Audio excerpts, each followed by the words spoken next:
Now, in today's show, I'm going to endorse a book that I've been reading, and this is my first time doing a whole show dedicated to a particular book that's not my book.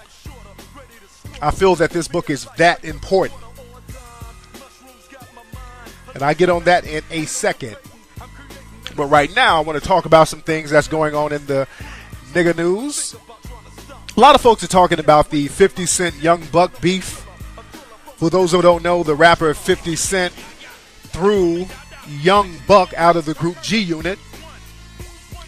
And there have been a lot of subliminal jabs going back and forth. And recently, Young Buck was at a concert. It was on the internet. And he was saying, fuck G Unit this, fuck G Unit that. And 50 Cent decided to play and post up an internet phone call that they had, on the internet rather, posted up a phone call he had with Young Buck, and Young Buck was displaying some bitch-assness on the phone. Young Buck was actually crying on the phone. And a lot of people are mad at 50 Cent for playing or for posting up that phone call or even taping the phone call. But the thing is, 50 Cent knew that Young Buck was the kind of nigga that would be a turncoat.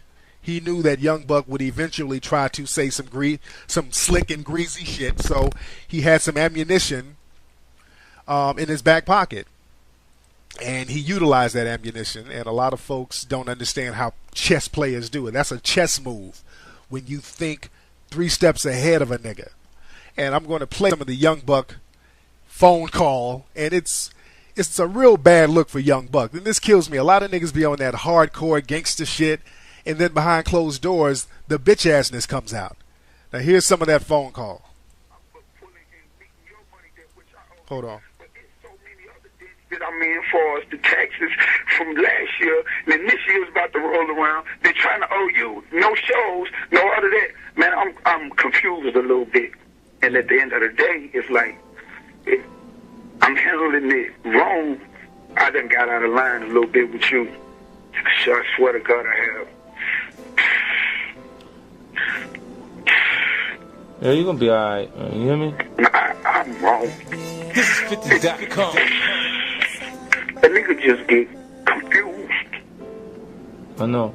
Don't worry about it. You gotta be able to stay closer to me, Buck, so you don't fuck up. You see what I'm saying? Yeah, I just gotta get.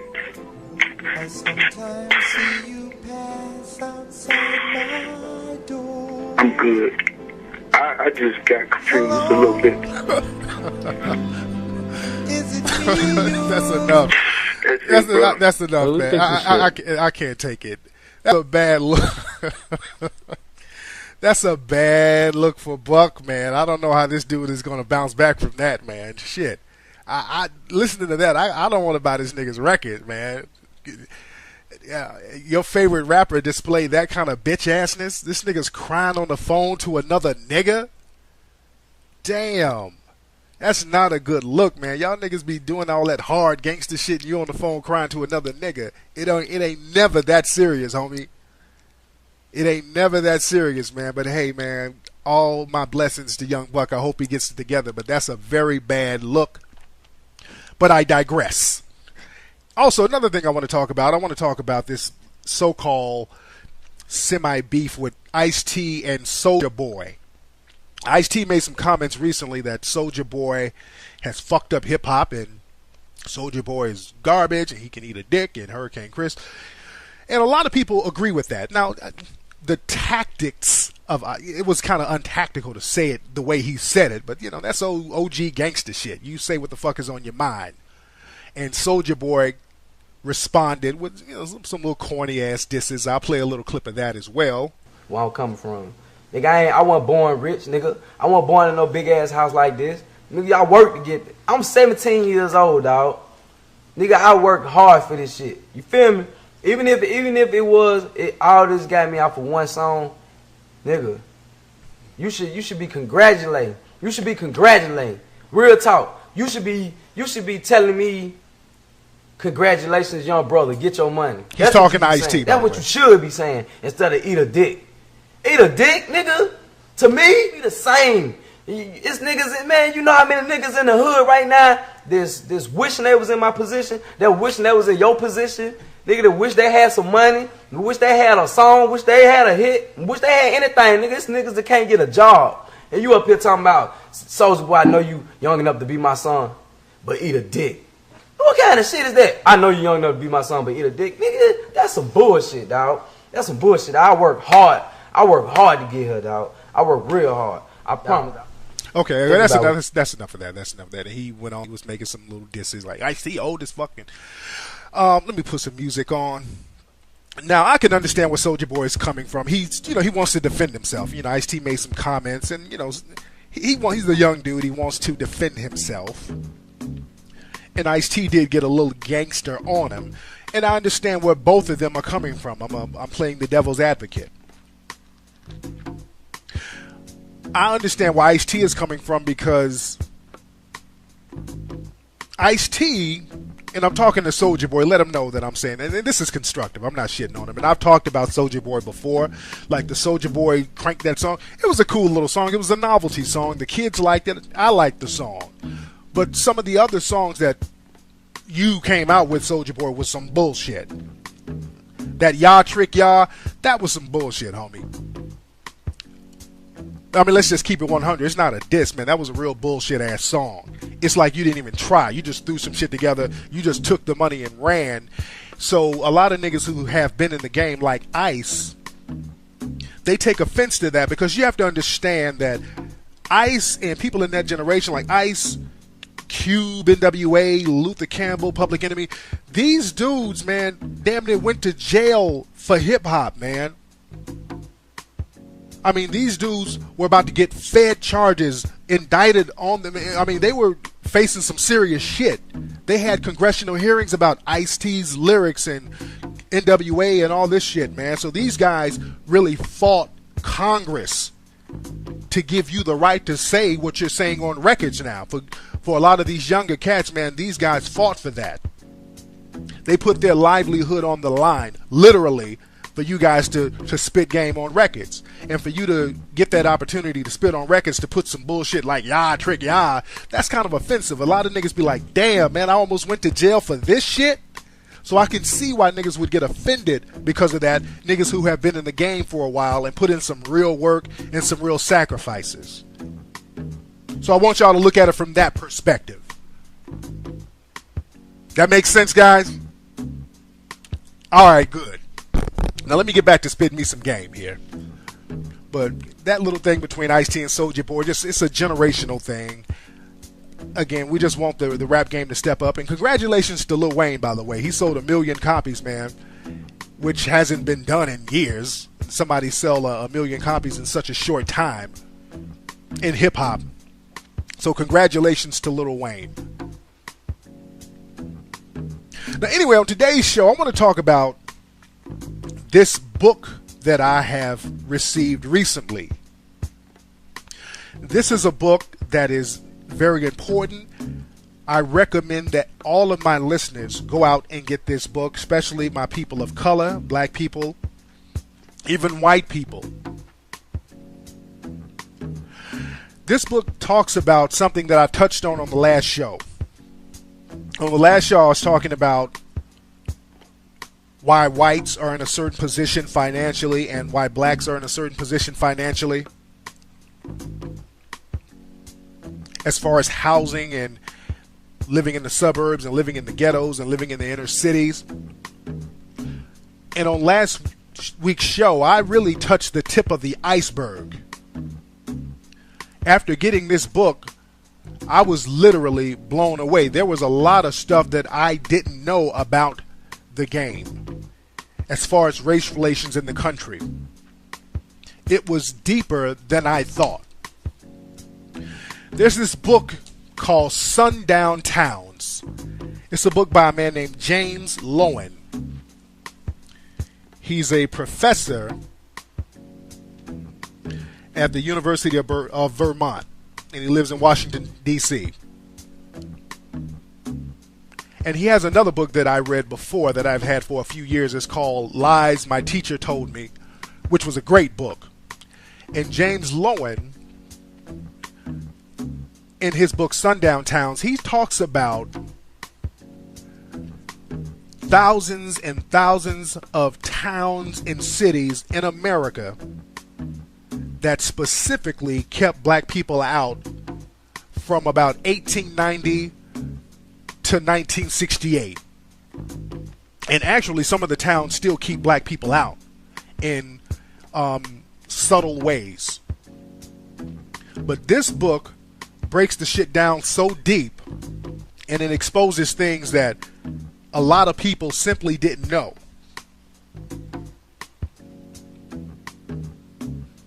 Now, a lot of older white folks know about this. A lot of younger whites don't know about it, but a lot of older white people know about it, and the author of the book is a white guy.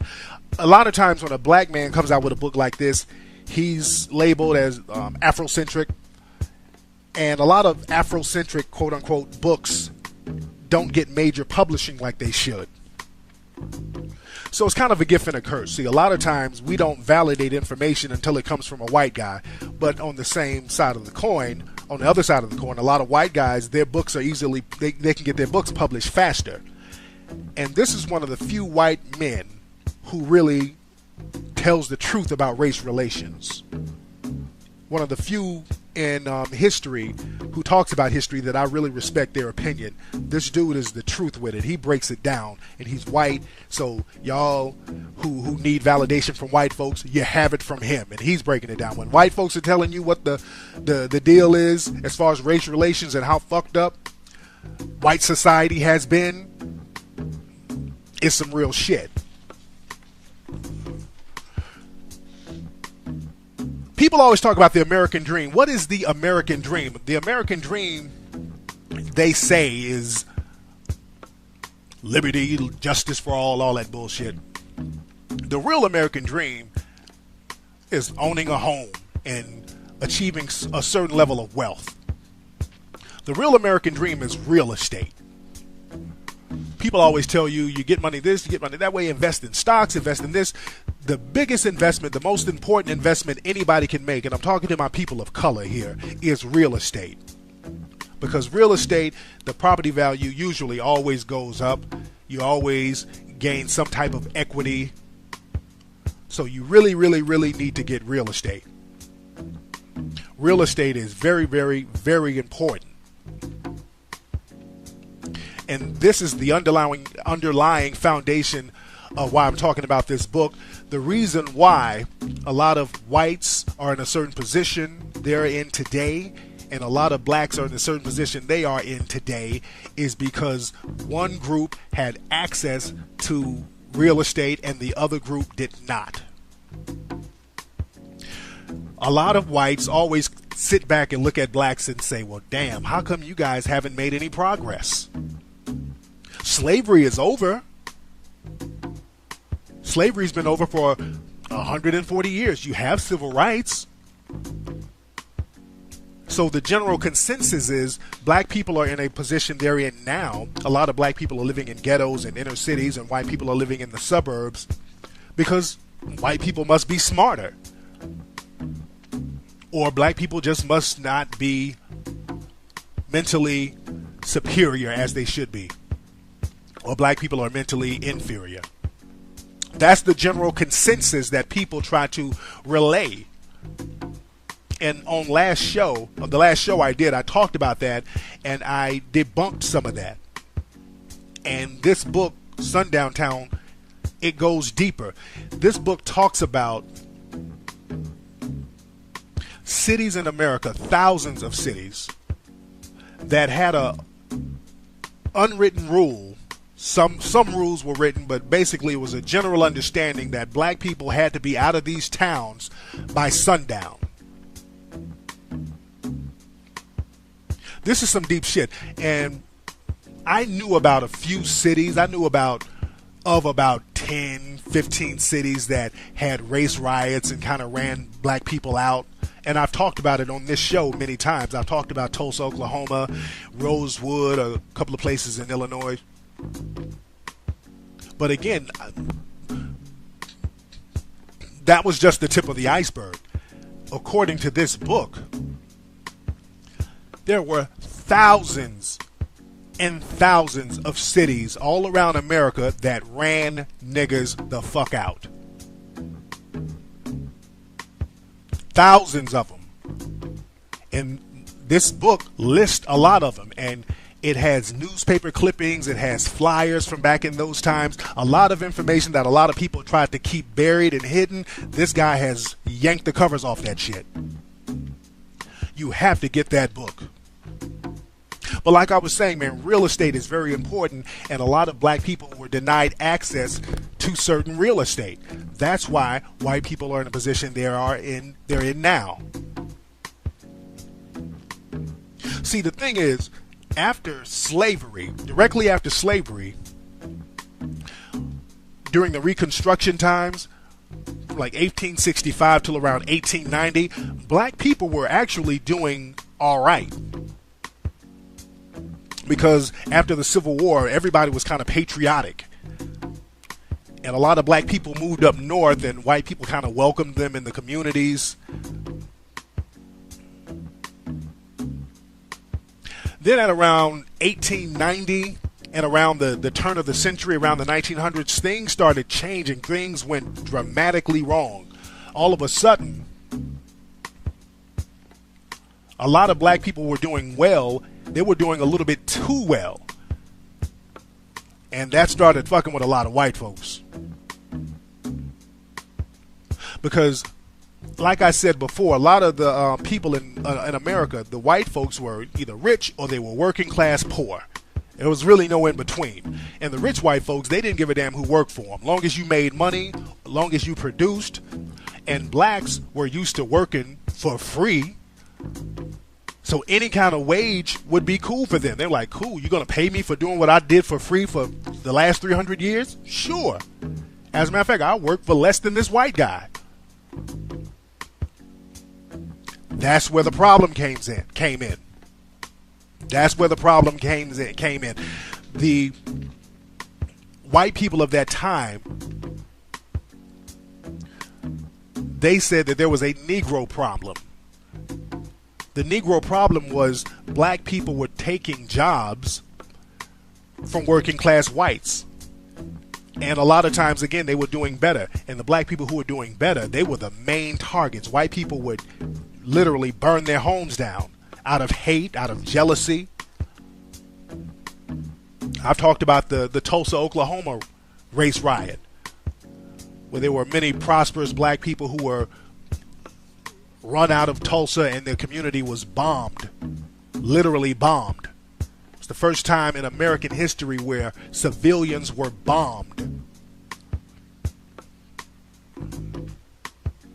But that was the Negro problem back then, that niggas was taking jobs from white folks. So that's when the racial segregation really, really kicked in. That's when racism really kicked in. That's when they started having minstrel shows, and surprisingly, a lot of the racial segregation in a lot of these sundown towns were not in the South.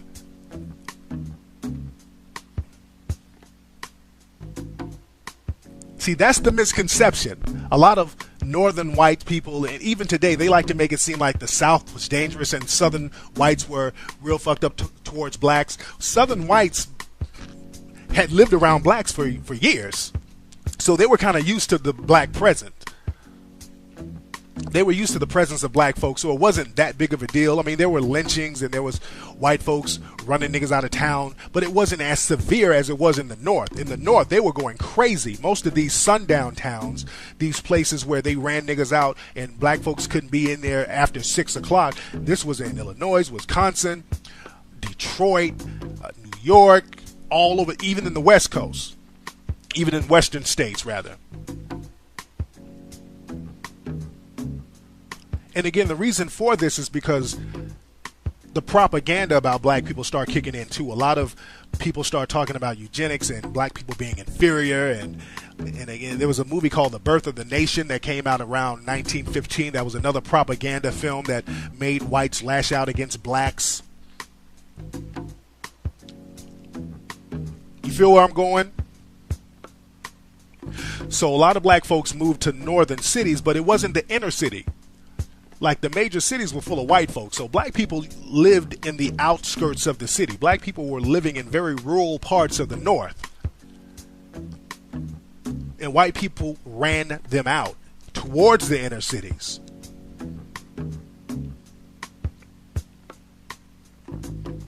In this book, Sundown Towns, they have newspaper clippings from newspapers all around the country. And I'm going to read one. This is how open they were with their shit. They just openly said what they felt. It was a newspaper clipping for a place called Mena, Arkansas. And it was an advertisement to get people to move into this place. And they said, come down to Mena. Ever heard of Mena? Come live with us. We have cool summers, mild winters, soft water, no mosquitoes, and no niggas. They would put this shit in newspapers, y'all. They would put this on flyers and pass them out all around the cities. It's some deep shit, man. You guys have to read this book. And people always talk about the lynchings back then. There were a lot of lynchings back then. But people never really talk about why. They give the false consensus that the people were accused of committing a crime. That's not true. Most of the people that were lynched were not accused of committing a crime. That's what a lot of historians say now. That's not the real reason, because niggas knew better than to commit a crime against white folks. They knew what the consequences were. These people would get lynched for being in these sundown towns after dark. That's why they got lynched, for the most part, just for being in a certain place. This book even talks about how some cities put sirens on water towers, and the sirens would ring at 6 p.m. every night, alerting any black person in the vicinity to leave. Some of these cities kept their sirens up to 1998. This book talks about this. Black folks, y'all got to get up on this.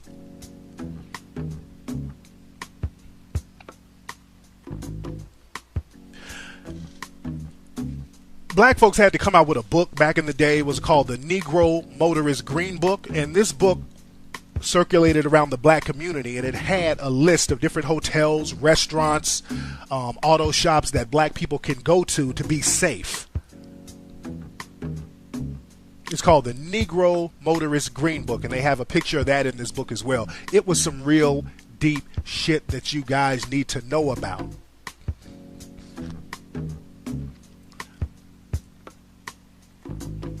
I mean, y'all, we gotta turn BET off for a minute and start reading this shit and learn why certain people are in certain positions.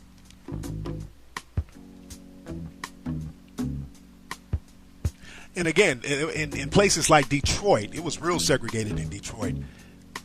In one suburb of Detroit, not a suburb, but a section of Detroit, there was a white community right next to an interracial community, and they put up a wall right between the communities, and they did this so that the white side can get federal housing loans and benefits, while the other side basically turned into a ghetto.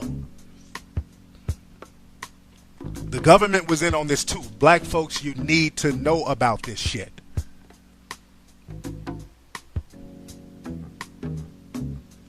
So when people start trying to tell you, well, damn, your people need to get up on it and get their shit together, no. You let them know what the real deal is. You let them know what the fuck is up. There was a place called Levittown. Levittown was a suburban development built by the Levitt and Son family. The Levittown community was basically the prototype for today's modern suburban community. These were the first guys to mass produce suburban neighborhoods. And many other real estate developers, they followed suit from these guys.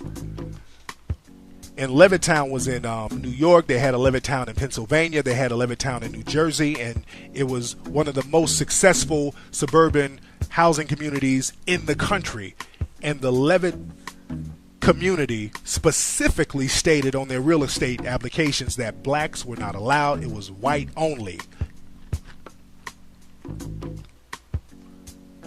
Like I said on the last show, a lot of white folks got these loans, these housing loans, these homeowner loans from the FHA, from the federal government.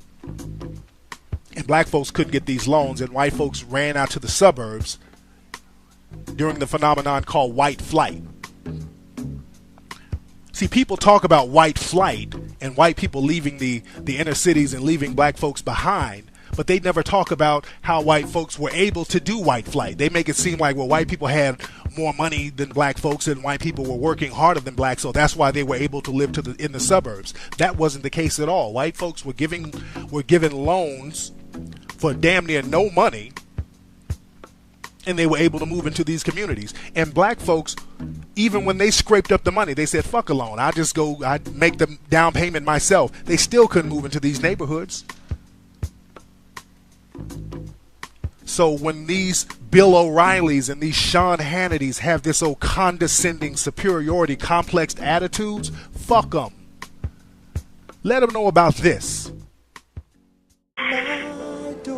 I'm good. I just got confused a little bit. That's enough. That's enough, man. I can't take it. That's a bad look. That's a bad look for Buck, man. I don't know how this dude is going to bounce back from that, man. Shit. I listening to that, I don't want to buy this nigga's record, man. Yeah, your favorite rapper displayed that kind of bitch assness. This nigga's crying on the phone to another nigga.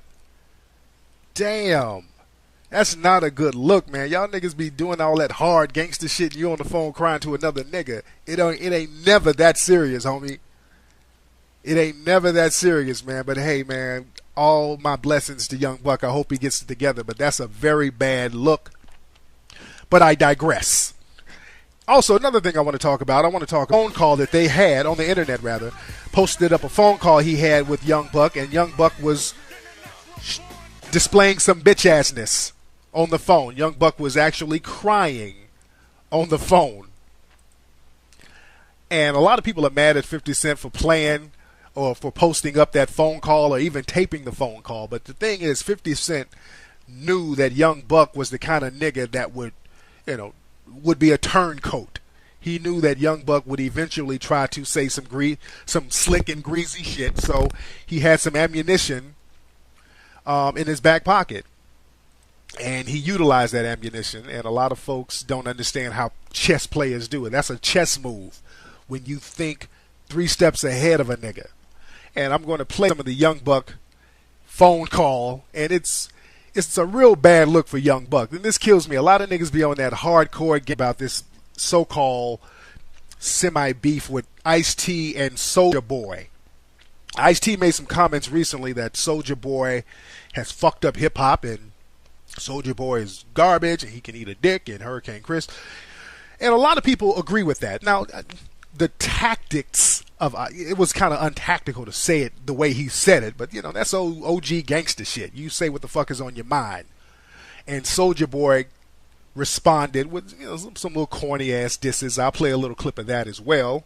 Where I'm coming from, nigga, I wasn't born rich, nigga. I wasn't born in no big ass house like this. Nigga, y'all work to get it. I'm 17 years old, dog. Nigga, I worked hard for this shit. You feel me? Even if it was all this got me out for one song, nigga, you should be congratulating. You should be congratulating. Real talk. You should be gangster shit, and then behind closed doors, the bitch assness comes out. Now here's some of that phone call. Hold on. That I'm in for us, the taxes from last year, and then this year's about to roll around. They're trying to owe you no shows, no other that. Man, I'm confused a little bit. And at the end of the day, it's like I'm handling it wrong. I done got out of line a little bit with you. So I swear to God I have. Yeah, you're gonna be alright. You hear me? I'm wrong. This is 50.com. The nigga just get confused. I know. Don't worry about it. You gotta be able to stay closer to me, Buck, so you don't fuck up. You see what I'm saying? Yeah, I just gotta get.